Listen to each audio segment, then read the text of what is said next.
After learning he has a daughter, my daughter, he asked surprisingly. I'm going to get her out of there. More than a year after his breakup, a homeless man met his ex's friend, who told him that his ex-girlfriend had left his daughter at a shelter. My daughter, he asked surprisingly. I'm going to get her out of there. A man struggles to raise his only son, who was born with cerebral palsy. Years later, he discovers he is not the boy's biological father. Will he continue to raise him, or will he abandon the boy? Scott and Dale were the best of friends. They did everything together, and once you spotted one, it would go without saying that the other one was within the vicinity. They had grown up together, and their friendship continued into adulthood. They even fell in love with the same girl. Ivy had been friends with Scott and Dale for years, but she had not realized they were developing deeper feelings for her. Once they confessed to being in love with her, she did not know what to do. How was she supposed to choose between her best friends? Luckily, the choice was made for her when Dale left to join the army. She and Scott remained behind and started a life together. It was not easy for Dale to accept that she had chosen Scott, so he and his best friend did not speak for years. Scott and Ivy moved on with their life and started a family. They were ecstatic to learn they were having their first baby together, and the news spread around the neighborhood like wildfire.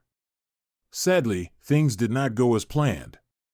Once the baby, Kyle, arrived, the new parents learned he had cerebral palsy.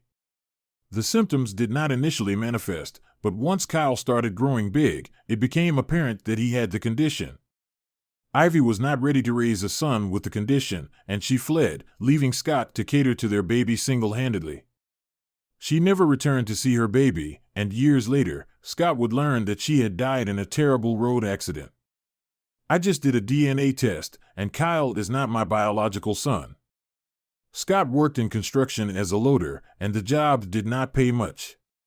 On the other hand, the treatment and management of his son's condition cost him an arm and a leg. He could barely make ends meet, but he did his best. He never once complained. Despite his son's condition, Scott was hell-bent on giving him only the best life. His dream for Kyle was for him to go to college. We ran some tests on Kyle, the doctor said, handing Scott a brown envelope with the test results. And it appears that we are making progress. Scott opened the envelope with a smile, but the smile faded as soon as he saw the test results. Doctor, this couldn't be right. His blood group is different from mine and his mother's. What does that mean? Are you sure? Asked the doctors, taking the papers from Scott's hands. Yes, doctor. I hate to be paranoid, but could that mean Kyle is not my son? It is possible, but only a DNA test could prove it beyond a reasonable doubt. Scott told the doctor he and Kyle would take a DNA test. And while he hoped he was wrong about the whole thing, his gut feeling told him otherwise. They had to wait a few days before the results were out, the longest days of Scott's life. Finally, the day was here, and Scott rushed to the hospital to collect the results. He hoped for the best, but was prepared for the worst. And when he opened the envelope with the DNA results, his heart fell. He and his son were not a match. Kyle was not his son. The little boy he had raised alone for the past 12 years was not his son. How was this possible? As he sat at home that evening, wallowing in the sorrows of his recent discoveries, he remembered how in love Dale had been with Ivy. Could they have? No, I don't think that could be.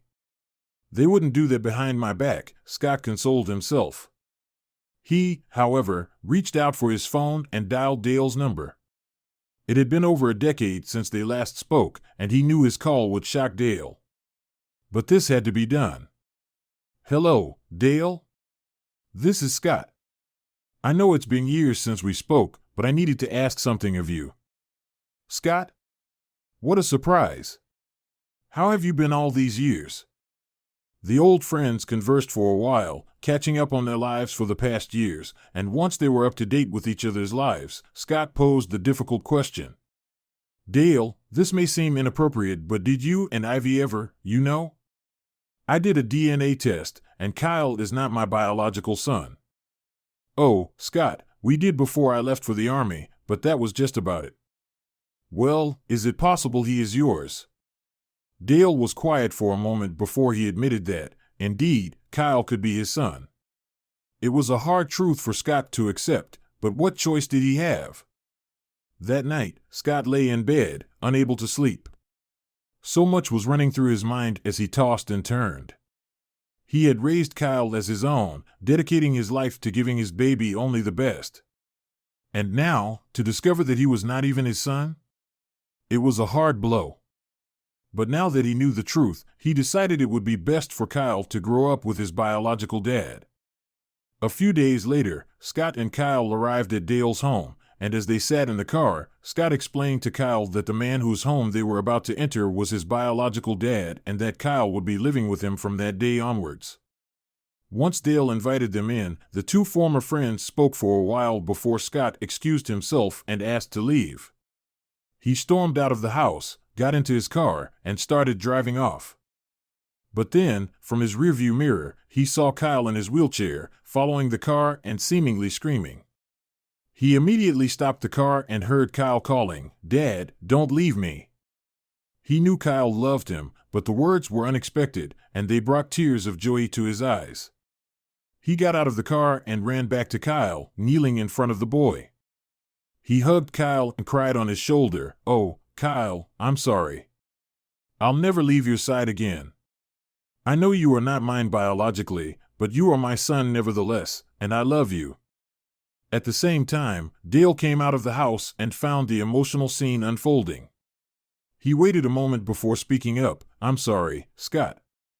I did not know that Ivy had my baby. But I'm ready to make up for the lost time." The pair agreed that since Scott was already caring for Kyle, he would continue to care for him as Dale committed to pay for all of Kyle's treatments and even open a college fund. It was a relief for Scott, and the two friends rekindled their friendship. As for Kyle, well, what was better than having two dads that cared so much for him? While Ivy abandoned her baby due to his condition, Scott stayed and loved him even after learning that Kyle was not his biological son. Scott strived to give his son a wonderful life, despite working a minimum wage job.